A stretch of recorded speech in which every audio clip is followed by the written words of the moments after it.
Jackson Schools. This is Joan Pelser. I'm going to be walking you through our book study here, Resiliency in Schools, Making It Happen for Students and Educators by Nen Henderson and Mike M. Milstein. We're going to be using the 2003 updated edition. This is the first chapter, Chapter 1, Resiliency Defined. After this, there is a 4.5-minute video from YouTube from Nen Henderson going through and describing resiliency. And then there'll be a discussion post for you to do and a Taking Resiliency Wheel group pull. Okay?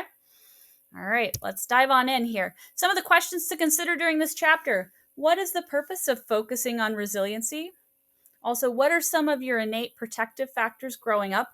And how have they grown and changed over time throughout your lifespan? Which of the 6 themes on the resiliency wheel also resonates with you more? Which theme or themes seems more applicable for servicing our youth in schools today? Again, these questions are posed to consider as you're doing your book study and looking through. Let's go through, and first, let's talk about defining resiliency. The book, Resiliency in School, gives a lot of different definitions, and I will be posting the page number down in the corner that goes along with it, or the different section of discussion. So on page 7, the first definition that was given was from Richardson, and it's defined as the process of coping with disruptive, stressful, or challenging life events in a way that provides the individual with additional protective and coping skills than prior to the disruption that results from the events. So this is very, with Richardson, a process event-oriented style definition. Well, you can take a look at this next one here from Higgins. He defines the resiliency as the process of self-righting and growth from page 7 there.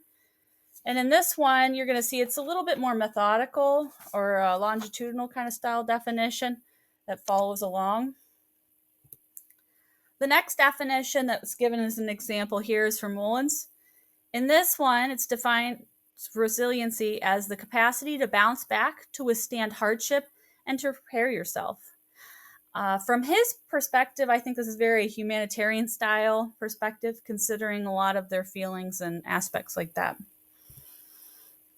This next one here is a modified definition from Kirkin and Hoopman, and it states that resiliency can be defined as the capacity to spring back, rebound, successfully adapt in the face of adversity, and develop social, academic, and vocational competence despite exposure to severe stress or simply to the stress that is inherent in today's world. So again, this comes from page 7 here. This one is very process-oriented, but it also has that multi-dimensionality to it. So you can definitely see it's not just longitudinal kind of following on a plane of development, but you can see it has a lot of factors and characteristics to it. So resiliency is a process. You can see that the process of resiliency development is in fact the process of life, given that all people must overcome stress and trauma and disruption in the process of living. This comes from page 4. So it's not defining it specifically to certain age groups or restricted to certain age groups to develop resiliency. This is a lifelong process, so it's applicable to everyone. So our goal in looking at resiliency here is to shift the balance to offset the impact of stressful life events.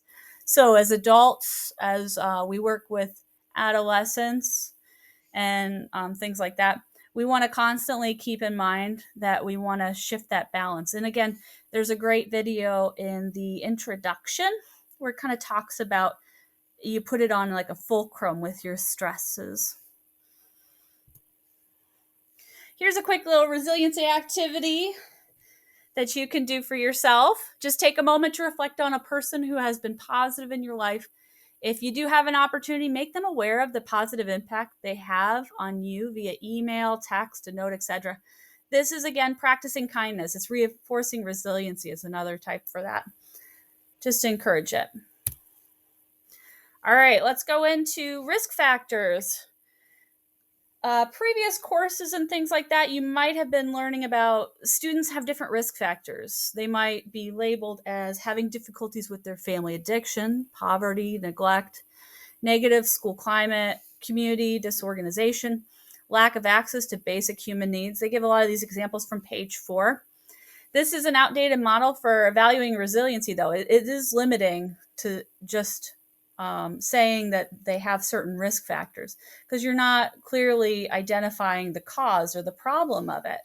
So when you put that label on there, you're also limiting the population or the students that you're reaching out to. So with that in mind, don't limit your scope or your concept here to just risk factors, but understand students are and everyone's always working on their resiliency skill. So this goes along with the causation versus correlation effect. So if I were to give you that same kind of concept of risk factors to resiliency, it's like saying it rained because I just washed my car. Okay. Where you're like, well, it doesn't have to be that way. And resiliency doesn't have to be that way. From page 4, risk research is limited, however, because it does not clearly show cause versus effect. So again, keep this in mind as you're doing your resiliency study, that all students, all adults are working on this resiliency process. So make sure you're looking at it through a lens of resiliency. It's a lifespan process. So a quick fix is not the thing, but each person's working on different types of resiliency or different resiliency factors throughout their entire lifespan. Also, you got your holistic perspective, and providing, make sure you provide an environment that fosters resiliency, that allows it to grow and flourish. Next one is the proactive wellness-based model. This is different than what you see with the pathology-based kind of medical model of human development. This focuses more on the competence, empowerment, and the self-efficacy with students. And then again, we're focusing on individualistic behaviors and resiliency here. So no one, two are alike when it comes to, there's no cookie cutter model when it comes to resiliency, but we want to allow and provide different resiliency factors in our environment to make sure that we are accommodating the development of resiliency in students as well as in ourselves. So make sure you're looking at the big picture. I like this picture because even I think it's almost upside down looking. If you look at that lens, this is a kind of quote from me coming here, is that sometimes we're looking through a lens with ocular limited parameters that thus skew and distort the bigger picture, losing one's perspective and understanding. So yes, sometimes we need to narrow in on things, but for resiliency, we really got to look at the bigger picture when it comes to developing it. With that, whenever you have risk factors, a lot of times they talked about with that fulcrum and kind of pulling back in that introduction video, you have your protective factors. So there can be internal protective factors and there can be environmental, or I'd also call them external protective factors. You can find those on page 9. And a lot of the protective factors, they buffer adversity and they create almost like a homeostasis state that you want to create, like on page 5 there talks about. Well, there are 7 internal characteristics that you can find. Make sure these are developmentally appropriate and individualized when it comes to building resiliency from the text. The initiative, taking independence, insight, having relationships, humor, creativity, and the morality. So all these, again, are individualized and a little bit more adjustable during age base to build up different characteristics you might see in resiliency. So that brings us to our resiliency wheel. Henderson and Milstein created this resiliency wheel that you can find on page 12, where it has 6 major factors to develop resiliency.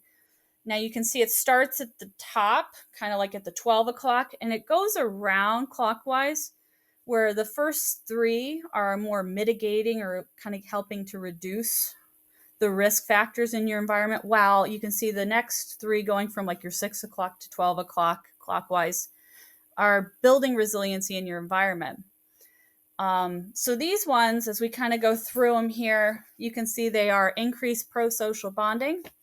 We're going to set clear, consistent boundaries, teach life skills, provide caring and support, set and communicate high expectations, and provide opportunities for meaningful participation. So as you're looking through these, we're going to dive a little bit deeper into them and the different chapters. We're going to see what they look like with the student, what they look like as an educator, what they look like as a school. Okay, but make sure you do keep in mind like things like increasing pro-social bonding might be considering developing and focusing on different learning styles that you might see. The next one, set clear, consistent boundaries. This goes along with different school policies and procedures and communication with the different stakeholders. Teaching life skills, making sure that they develop cooperation, healthy conflict resolution, and consider Maslow's hierarchy of needs, that their needs are being covered as they develop in as well with their life skills. The most critical, or you'll see in the book it's even shaded, is the provide caring and support. This is what does it look like in your life, in your school, classroom, relationships, interactions? How does this care and support look like to the developing child or to the growing adult as they develop their resiliency? And we'll get a little bit deeper into that in the next couple chapters. Then the next one is set and communicate high expectations. Again, think about things like what motivates them, what connects them, what they strive for. And then the last one, provide opportunities for meaningful participation. Think of your higher order thinking. Again, think of some of your motivations to build resiliency within these factors as you're going. So the quote over here on the left page from page 11 is 6 consistent themes have emerged here, or they would also call them factors sometimes in the book. Show how schools as well as families and communities can provide both the environmental protective factors and the conditions that foster individual protective factors. So consider these as we go throughout our chapters, that these are going to be key points to focus on and to develop. Employed in combination, these 6 approaches have resulted in increased positive self-concepts, attachment to school, a belief in rules, and higher standardized test scores, as well as significant decreases in delinquency, drug use, and suspensions for students. They consistently appear as critical factors in fostering resiliency in children and adults. So when you take in consideration, you can see the application of why resiliency would be important, or to make sure that we understand all the components that we can provide in resiliency. So let's recapture some of those questions that we discussed at the beginning. Think about, what is the purpose of focusing on resiliency? Now on the discussion board, you'll see after this, make sure you post at least one comment. You guys can go through and discuss and talk with one another more. Make sure there's some extra details added to it or things from your text if you'd like, okay? But be able to discuss about what does resiliency really look like. The next one here to consider is, what are some of the innate protective factors growing up, and how have they grown and changed over time throughout your lifespan? Now, this is something that you can take and discuss with a partner or someone you feel close to if you choose. This is just to build self-reflection. There's not a task or an activity in this chapter for LPDC. But again, it's great to be self-reflective in our processes to understand how we are resilient as teachers and as adults, and then how that kind of transitions over into understanding how students can be resilient. And then the last one, which of the 6 themes on the resiliency wheel resonates with you more? Which theme or themes seems more applicable for servicing our youth in schools today? This goes along with that resiliency wheel group poll. Make sure you go through, and you're just going to answer the couple questions that go along with this, okay? You're going to see there's 4 questions on it. The first question asks you, which of the 6 themes resonated with you the most? The second question, which theme do you see as more applicable for servicing our youth in schools today? The third one is, which theme, in your opinion, resonates the most with Jackson Local School District? And then the last one, which theme, in your opinion, could Jackson focus on building and developing more? This is, again, on SurveyMonkey. They're an anonymous questions, so feel free to give your thoughts and ideas. And this builds into great discussion of with your different group studies and things like that, how you can develop this or look at it in a perspective in your small group or as a school, how we can work on developing these different resiliency factors. All right. Make sure you go out and do those. Make sure you've checked off that you've read chapter 1. And then I will be talking with you guys soon on chapter 2.